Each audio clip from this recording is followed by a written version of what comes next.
할렐루야. 하나님의 크신 사랑이 이 새벽에 우리 가운데 가득한 줄 믿습니다.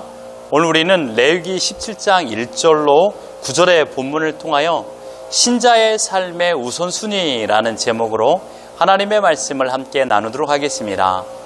레위기는 크게 세 부분으로 나눌 수 있습니다. 1장부터 10장은 5대 제사를 통하여 죄를 속죄하고 하나님과 화목하게 하는 제사법을 가르칩니다. 11장부터 16장은 하나님 앞에서 정결의 상태를 유지함으로 하나님과 화목해 하는 정결법을 가르칩니다.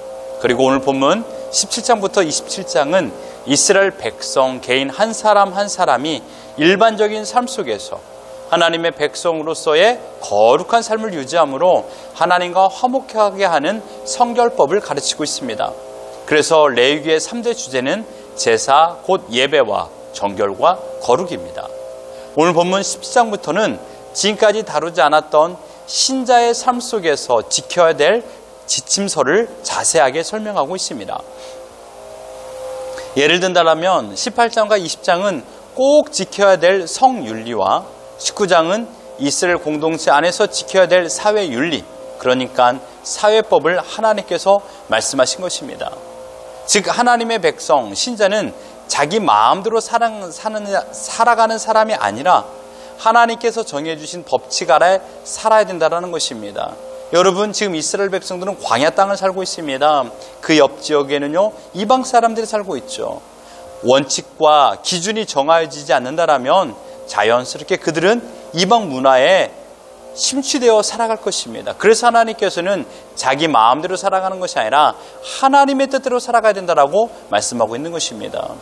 하나님께서 정해주신 선을 넘는 것은 하나님께도 죄를 범하는 것이고 또한 자신뿐만 아니라 이웃에게도 씻을 수 없는 상처와 아픔을 주는 것입니다. 하나님의 법을 지키는 것은 그러므로 하나님과의 바른 관계를 유지하는 것이요, 또한 자신의 가정을 지키는 것이고 더 나아가 이스라엘 사회 공동체를 지키는 유일한 방법이며 자신의 생명을 지키는 방법이라는 것입니다. 먼저 하나님께서 말씀하신 첫 번째 성결법은 무엇입니까?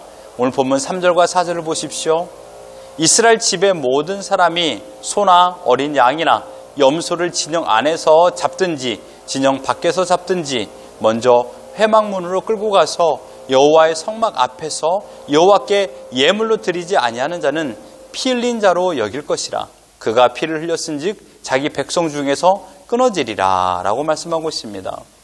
하나님께서 규정하신 첫 번째 내용은 짐승으로 제사를 드리기 위함이든지 또한 식용으로 사용하기 위한 도축이라 할지라도 먼저 희생 제사를 드리지 않고는 가축을 잡을 수 없음을 말씀하고 있습니다.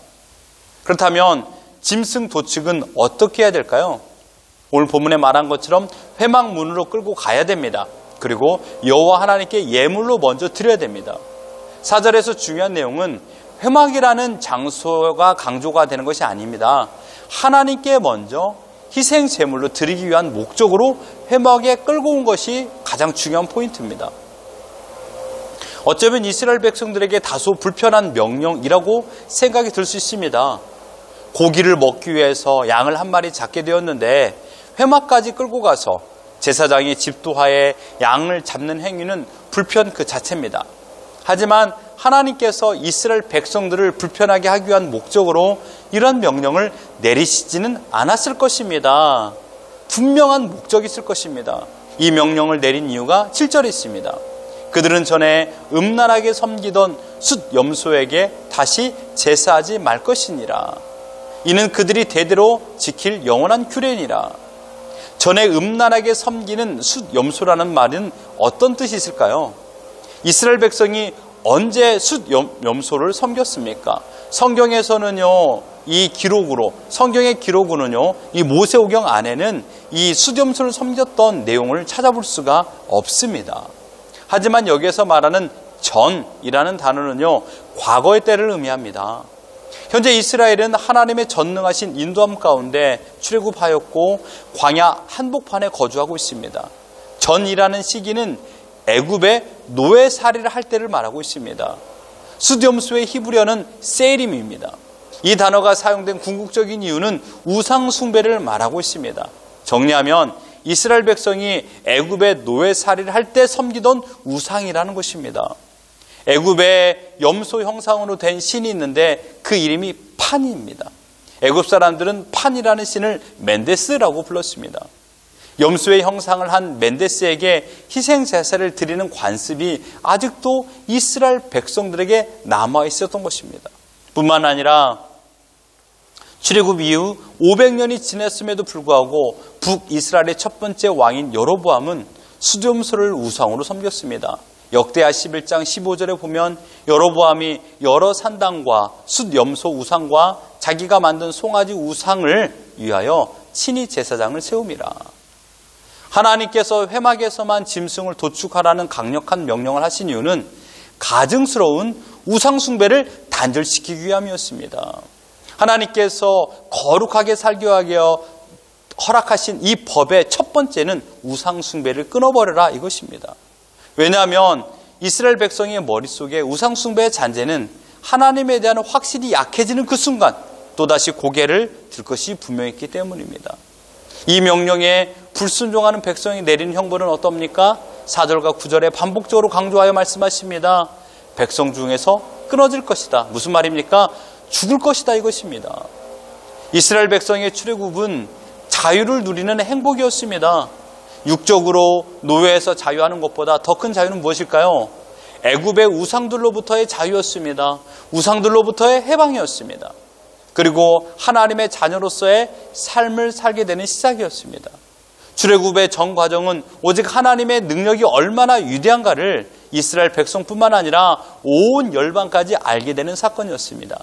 이 위대한 사건을 통하여 구원의 감격을 누린 자들이 조금 살만하고 자유로운 생활을 하다 보니까 하나님과 화목하게 지내는 것보다 지난날의 우상 숭배를 통한 음란한 행동을 더 사모하게 되는 것입니다. 이러한 이스라엘 백성의 연약함으로 말미암아 우상 숭배의 악한 죄를 범할 수 있는 가능성이 다분히 있으므로 하나님께서는 아주 강력한 형벌을 내리셨습니다. 그는 백성 중에 끊어지리라. 무슨 말입니까? 결단코 우상 숭배를 해서는 안 된다라는 것입니다. 이것이 오늘 본문의 전반적인 내용입니다. 오늘 우리는 이 본문을 통하여 한 가지를 묵상하기를 원합니다. 하나님께서는 모든 짐승을 도축하기 이전에 하나님 앞에 바치라는 명령을 내리십니다. 이것은요, 우선순위를 세워라 이것입니다. 짐승을 도축할 때 그 용도가 제사를 드리기 위함이든지 또는 식용으로 사용하기 위한 도축이라 할지라도 제일 먼저 해야 되는 우선순위는 번거롭더라도 여호와의 성막 앞에서 여호와께 예물로 드리는 것을 원칙으로 가져야 된다는 것입니다.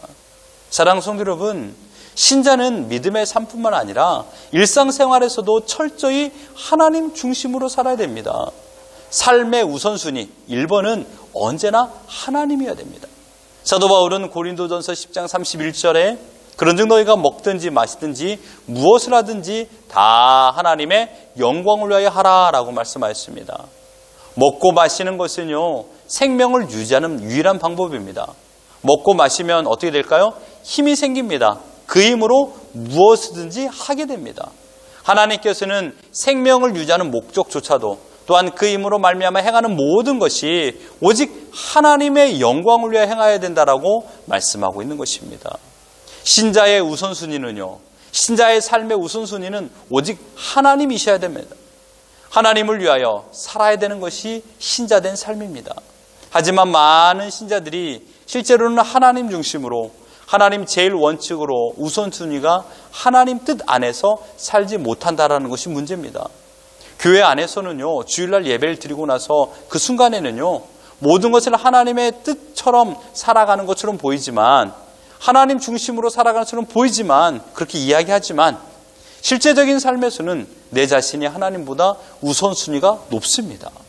내가 나의 주인이 되어 내가 원하는 삶을 살아가는 것입니다. 내가 원하는 생각, 내가 원하는 말, 내가 원하는 행동, 심지어 상대방도 내가 원하는 대로 이끌어 가려고만 합니다.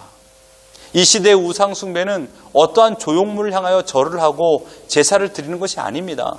내가 나의 주인이 되고 내 자신이 하나님보다 우선순위를 점하고 있는 것이 우상 숭배입니다. 성도 여러분의 어제 하루를 돌이켜 보십시오. 삶의 제일 원인이 하나님이셨습니까? 하나님으로 말미암아 모든 일이 시작되었습니까? 하나님께서 이 모든 것을 주관하고 있다는 것을 믿으며 하나님의 절대 주권하에 우리에게 허락하신 것을 믿으며 사셨습니까? 분주하게 하루를 살았을 것입니다. 그러나 그 시간들마다 하나님께서 허락하여 주심을 인지하며 감사하고 기뻐하며 사셨나요? 아니면 하나님과 관련성이 전혀 없는 시간으로 하루를 사셨습니까? 어느 날부터인가 우리는 주일 외에는 하나님을 생각하지 않고 살아가는 경우가 빈번해졌습니다. 여러분, 하나님 없이도 살아가는데 아무런 문제가 없더라면 이것이야말로 가장 큰 문제가 발생한 것입니다. 기도하지 않고 말씀 보지 않는데 아무런 문제가 없더라면 이것이 가장 큰 문제입니다. 내 머릿속에 하나님이 전혀 생각나지 않고 하나님을 전혀 인식하지 않고 말하고 행동하며 내 중심적인 사고방식으로 살아간다면 하나님과 상관없는 존재로 하루를 살아가는 것입니다. 분명 신자다운 삶이 아니라는 것을 알면서도 왜 이러한 삶이 되풀이될까요? 왜냐하면 내가 삶의 우선순위 1번이기 때문입니다. 내가 나의 주인으로 하루를 살아가면 그 순간 길 잃은 양이 됩니다. 늑대와 같은 맹수의 먹잇감이 되는 순간입니다. 신자의 우선순위는 첫째도 하나님이요, 둘째도 하나님이요, 셋째도 하나님이셔야 됩니다. 하나님으로 말미암아 세상이 시작되었고 하나님으로 말미암아 세상이 운행되기 때문입니다. 지금 우리가 예배를 드릴 수 있는 생명조차도 내가 자력으로 생명력을 향상시켜 생명을 유지하는 것이 아닙니다. 하나님께서 살려주셨기 때문에 생명력이 있는 것입니다. 먹을 것, 마실 것, 가정, 직장, 지식, 믿음, 구원의 영생, 이 모든 것들은 내가 만들어내는 것이 아니라 하나님께서 허락하여 주신 것입니다. 내 중심적인 사고방식으로 살아가고 내가 내 삶의 우선순위가 되는 것이 21세기 우상숭배라는 것을 여러분 잊지 마십시오. 그러한 자들에게 하나님께서는 끊어지리라는 엄한 명령을 내렸습니다. 사랑하는 성도 여러분, 성도는 하나님을 기쁘시게 해드리기 위하여 부름을 받은 백성들입니다. 우리의 몸으로 하나님께 영광을 돌려야 되는 것입니다. 우리는 하나님의 신부로 부름을 받아 신랑 대신 하나님만을 사랑하는 자들입니다. 참으로 생각이 많을 때를 우리는 살고 있습니다. 이럴 때마다 우리의 마음을 지키셔야 됩니다. 신자의 삶의 우선순위는 언제나 하나님이셔야 됩니다. 신자의 삶의 제일 원인은 내 자신이 아니라 하나님이셔야 됩니다. 그래서 우리의 마음이 두 개로 나누어지지 않도록 매일마다 성령 하나님을 의지해야 됩니다. 닻이 가벼우면 파도의 배는 떠내려갑니다. 성령님을 의지하는 마음이 약해지면 세상의 바람에 내 마음을 흘러갑니다.